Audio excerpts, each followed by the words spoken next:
Ooh, that looks tasty. Welcome, folks. Today, The Hungry Gamer is back with another episode of the Monthly Menu, and today we're talking about the top 5 games of August 2024. And as has been the case for the past several months, this was another month of a lot of games played a few times. So there's actually several games on the list that were tied for a number of game sessions, and I wound up having to do a, well, how long did the games take type thing. But as always, this is literally just the games that got played the most during the month, the games that kept coming back to the table. So to start out, let's talk about the picks for the month. First off, the list, as I said, didn't happen. Didn't happen again. I think it's probably only 1 out of every 4 months I'm going to get something off the list because my wife's kind enough to often play games I'm reviewing with me, and those games don't always line up with what's actually on our list of games. But not last month. Next one was Weirdwood Manor, and that one was on the list again from the prior month. And yes, I did get it played, and I got it played literally on the last day of the month at a local convention, and we had a good time with it. We got wrecked, and it didn't help that I got a rule wrong to begin with. It's a very clever game. It's a beautiful, beautiful game, and I still really like it. I'm curious, though, because it felt like playing at 3 players, the experience was vastly different than it was at playing at 2 players, which is how I tested it when I did a preview. But I like it enough that I went out and actually got one of the books that kind of this game is based on just to kind of check it out. It's a young adult series, so I'm very curious about it. The next pick was Rise of the Gnomes, and nope, didn't get played. And I knew everything wasn't going to get played. I was hopeful this one was, because Original Don's a big fan, but it just didn't happen.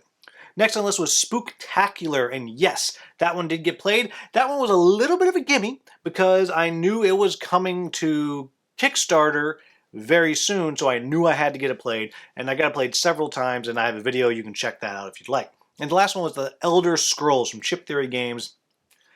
And no, I didn't get to it. I spent a lot of time in the rules,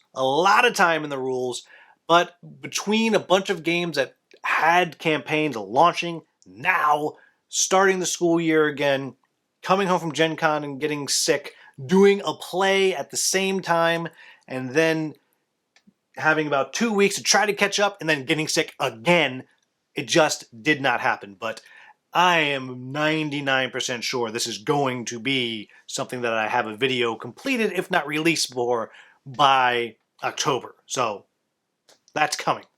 So moving into the top 5 games of the month, and starting out at number 5 is Dinogenics.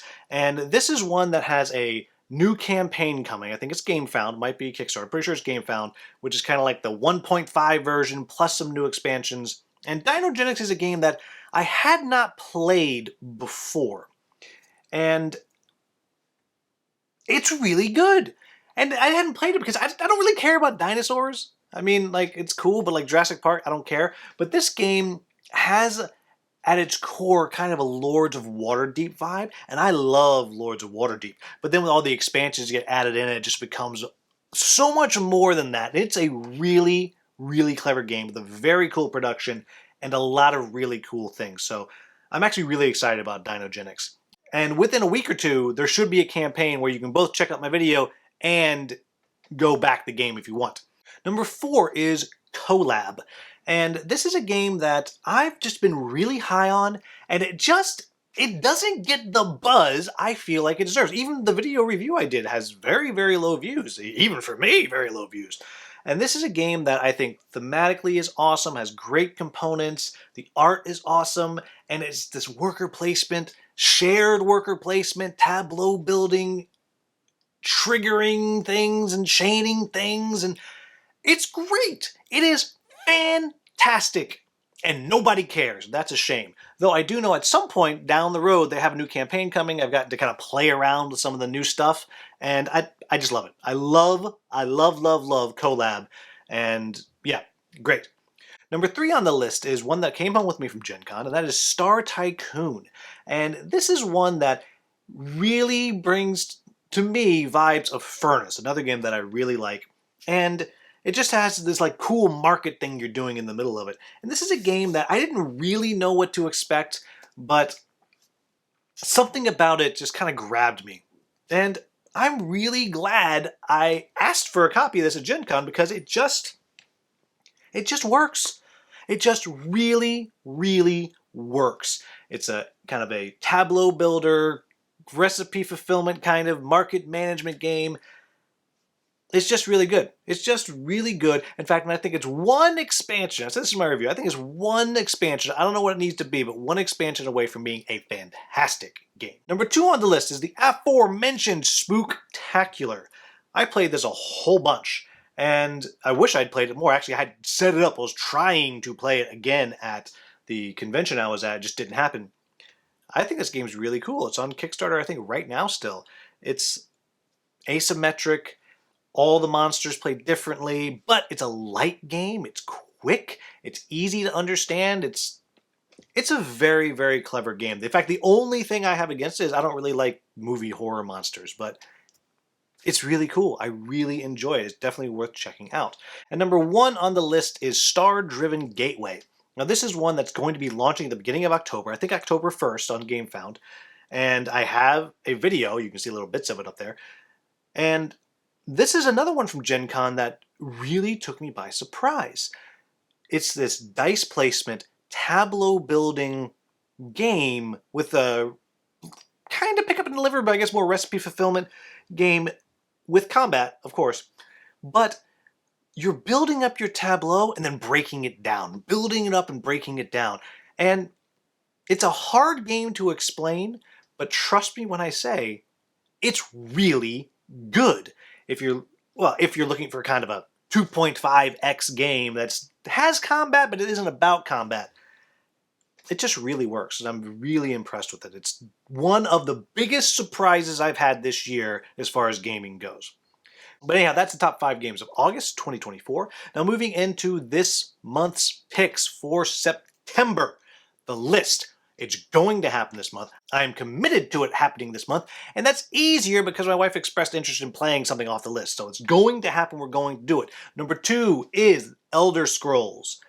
I'm going to play at least once so I can get that video done, and I'm really excited about it. I loved it when I played it at Origins the year before last. Then the next one on the list was on there last month, and I think the month before, Rise of the Gnomes. I really want to play it, and I have some 3D printed swag coming that's going to make me even more excited to play. So I'm very confident it's going to happen. Next on the list is one of the games I was really high on from Gen Con. I was able to order a copy from Noble Knight Games. Thanks, Noble Knight! And that is River of Gold. And I've been playing it on BGA a little bit. And this is it's a Euro game. It's got a quasi-rondel because you're going down the river and you kind of cycle around the river and you're activating buildings, you're building buildings, you're delivering stuff to customers, you're doing all these different things. But it's all based around this die that you're rolling. The die, whatever you roll, is going to determine what it is that you can do. And some people are very chilly to that. It's like, well, I want to build my thing. I have the things that I need to build my thing. I want to build it. I didn't roll the die. I can't do it. But I kind of like that. I like it when a game has some bit of chaos to it, in this case the die, that you can mitigate it some, but has this bit of chaos to it, and you have to react. It's constant reacting to the situation. I love that in games, so I'm very excited about it. I've been playing it on BGA. There's a lot more in the actual box, and there's a solo mode I found, downloaded, printed up, so really ready to dig into that. And then the last one on my list is one that I'm actually not confident that I'm going to play, but I'm spending a lot of time with it, and that is Barbarians: The Invasion, 2nd edition. And I picked this one up a little bit on a whim. I watched Ninja Geek's video on it, solo plays. Oh, that's kind of cool. It's got this cool worker placement area that's this volcano, and the stuff kind of moves around, and it's area control, but it's not really area control. It's got all these things in it that I love. And the only reason I haven't played it is I'm still painting it. I'm still painting it because I ordered from Noble Knight Games the Meeple version, which is, well, got screen printed meeples and that's it. And it turned out they had it mislabeled. And they sent me a deluxe edition. They're very cool about it. They're like, oh, that's our bad. You keep it. Keep it, and if you'd rather have the Meeple version, we'll send you that. And I said, I think I kind of want the Meeple version so I can kind of jump right in. And it turned out that it was actually just mislabeled. It actually didn't have one. So I got a discount on the deluxe version, and it's beautiful. And so I have this thing. I can't play with gray minis. I can't do it. I can't do it. It has to be at least washed, right? And if it's a game I want to keep and I think I like, I got to paint it. So I've been painting. and painting and painting, and I'm maybe 20% of where I need to be able to play. I'm going to be doing some more painting tonight, so I don't think I'm going to get there to play this month, but I'm hopeful. I'm at least going to spend time with it.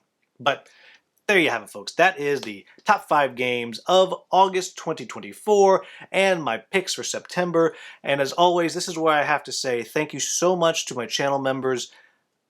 I just appreciate you so very much.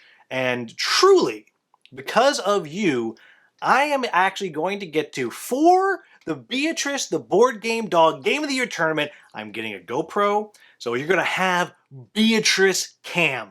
And that's just because you all have been so generous in helping support me. I'm getting to get something fun. I'm also going to get to go to PAX U. And I got to go a few years ago, and there's various things that have allowed me to do this, but channel members, you have also helped with this. So thank you so very much. As always, I am not so gauche to say, I couldn't do this without you. Because I did it before, and I would continue to do it because I love doing it. But it does help a lot. And I do really appreciate it. And I appreciate everyone who's at the 99 cents per month level or the $5 a month level. Thank you. And any level, you get some bonuses, you get to see stuff early. I occasionally do posts that I only ask of you. And if you're at the higher levels, you get more of that. And as always, the second anybody at a higher level says, hey, I'd love to see a video on this, I will make a video on that. So there is that. And also, as always, thank you to Noble Knight Games, who continues to be my sponsor. For those of you wondering what that means, is they give me a little bit of store credit every month. And I have an affiliate link, which you can find down in the description, which if you purchase a game from Noble Knight Games, which I recommend because they have a lot of stuff, their new prices are competitive with anybody, and they have a ton of used games, a lot of times out of print. Sometimes they're expensive, sometimes they're not. A whole bunch of them. I used them long before they were a sponsor of mine. But if you use the link that I have and you have your cookies turned on and you make a purchase, I get some store credit based on what you spent. It costs you nothing, and it gives me a little bit of something, so I have something that I'm able to talk about. In fact, River of Gold, which is coming, there'll be a review. Barbarians: The Invasion from Noble Knight, there will eventually be a review. So with all of that said, thank you also to Noble Knight Games. Thank you, channel members. Everybody else, thank you for just watching and being a subscriber. And I will say, if you've watched this long, I have 3, count them, 3 awesome giveaways coming between now and December. I have an all-in Deluxe Andromeda's Edge. That is coming. As soon as it arrives, I'll put up the giveaway. I have, during October, I have Paracle, The Gathering Darkness, which is going to be a USA-only giveaway, but I have that coming. And at some other point, I have a copy of Nanolith to give away, which is a cyberpunk dungeon crawler. I did an early preview of it that I really liked, and I enjoyed it, and that's coming too. 3 great giveaways coming, and yeah, so that's exciting. And for those of you that's waited this long, you know it first. In any event, if you found this video useful, please like, subscribe, share, maybe become a channel member. As always, thank you so much for watching. Have a wonderful, wonderful day.